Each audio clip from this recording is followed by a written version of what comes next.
রমজান ইমরি ইমাম গনিয়াপুর জামে মসজিদ, আপনি আসুন এবং আপনার মূল্যবান বক্তব্য পেশ করুন। শেখ রমজান ইমরি হাফিজাহুল্লাহ।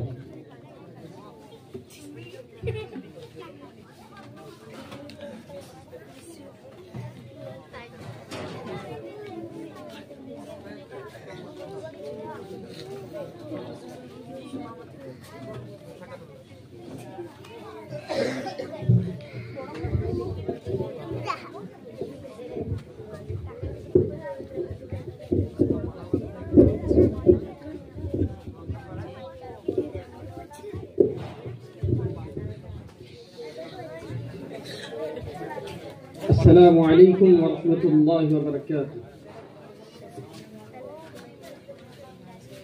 الحمد لله الواحد القهار، والصلاة والسلام على نبيه المختار وعلى آله وصحبه الأبرار وعلى من تبعهم بإحسان إلى يوم القرار. أما بعد، أعوذ بالله السميع العليم من الشيطان الرجيم. بسم الله الرحمن الرحيم. كنتم خير أمة أخرجت للناس تأمرون بالمعروف وتنهون عن المنكر وتؤمنون بالله. উপস্থিত আজকের এই প্রতিষ্ঠানের দায়িত্বশীল ব্যক্তিবর্গ, উপস্থিত অতিথিবৃন্দ এবং আমার সামনে বসে থাকা ছাত্রছাত্রীরা, সমস্ত প্রশংসা সেই মহান আল্লাহ সুবহানাহু ওয়া তাআলার জন্য, যার অশেষ কৃপায় আজ আমরা এই মাহফিলে, এই মজলিসে একত্রিত হওয়ার সুযোগ পেয়েছি।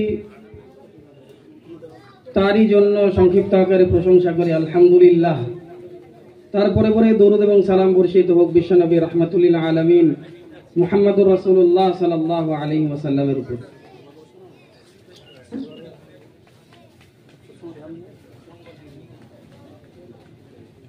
আমাকে বলা হয়েছে যে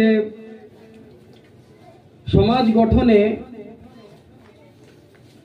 মাদ্রাসার কি ভূমিকা রয়েছে এই সম্পর্কে কিছু কথা বলার জন্য। যদি আমার পূর্বে যিনি বক্তা ছিলেন, ইমাম সাহেব ছিলেন, তিনি কিছু বললেন, তারপরেও কিছু কথা আমি অ্যাড করতে চাই, যদিও সংক্ষিপ্ত সময়। মাদ্রাসা এটা আরবি শব্দ, এটাকে যদি আমি ইংলিশে কনভার্ট করি স্কুল দাঁড়ায়, যেটা আমরা সাধারণভাবে সরকারি স্কুল বুঝি বা পাবলিক স্কুল বুঝি, ওটাকে যদি আরবিতে কনভার্ট করি তো সেটা হবে মাদ্রাসা। মাদ্রাসার অর্থই হচ্ছে যেখানে চার দেওয়ালের মাঝখানে বসে শিক্ষক এবং ছাত্রর মাঝখানে যে পঠন পাঠনের ব্যবস্থা হয়, শিক্ষা দেওয়া নেওয়া হয়, এটাকেই বলা হয় মাদ্রাসা।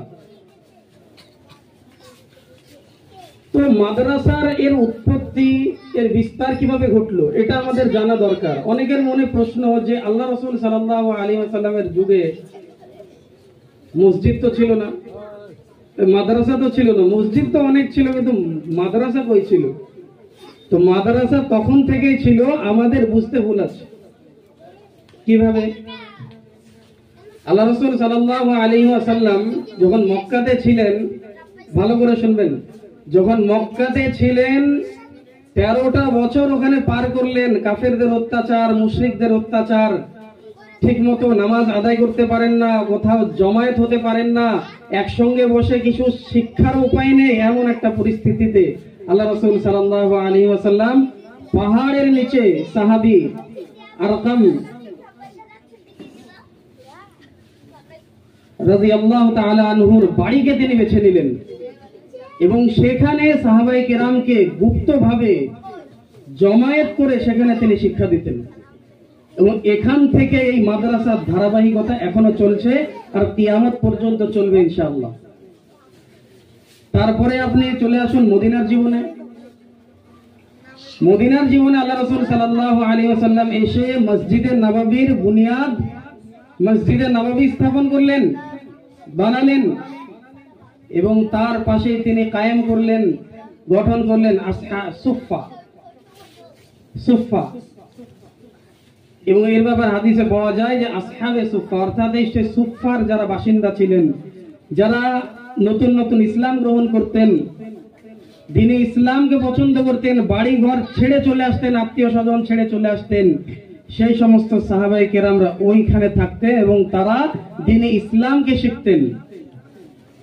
এবং এখান থেকে আল্লাহ রাসূল সাল্লাল্লাহু আলাইহি সাল্লাম এই সাহাবীদেরকে যখন কোথাও তাবলীগের জন্য দিনে ইসলাম শেখানোর জন্য পাঠানোর দরকার পড়তো, এখান থেকে আল্লাহ রাসূল পাঠাতেন সাল্লাল্লাহু আলাইহি ওয়াসাল্লাম। তো এখান থেকেই সে মাদ্রাসার উৎপত্তি। এরপরে তাবেঈদের যুগ এলো, সাহাবাদের যুগ এলো। আল্লাহ রাসূল সাল্লাল্লাহু আলাইহি ওয়াসাল্লামের ইন্তেকালের পরে হযরত ইবনে আব্বাস রাদিয়াল্লাহু তাআলা আনহু, হযরত ইবনে উমর রাদিয়াল্লাহু তাআলা আনহু, হযরত যায়েদ ইবনে সাবিত রাদিয়াল্লাহু তাআলা আনহু, হযরত আব্দুল্লাহ ইবনে মাসউদ রাদিয়াল্লাহু তাআলা আনহুর মতো ফকিহ সাহাবী যিনারা ছিলেন, বিদ্বান ছিলেন, মুফতি সাহাবা যিনারা ছিলেন, তিনারা নিজ নিজ এলাকায় মাদ্রাসা কায়েম করেছিলেন। যুগ পাল্টেছে, আমাদের এখানে এসে মাদ্রাসার রূপ চেঞ্জ হয়েছে, কিন্তু সেই মাদ্রাসা এখনো আছে।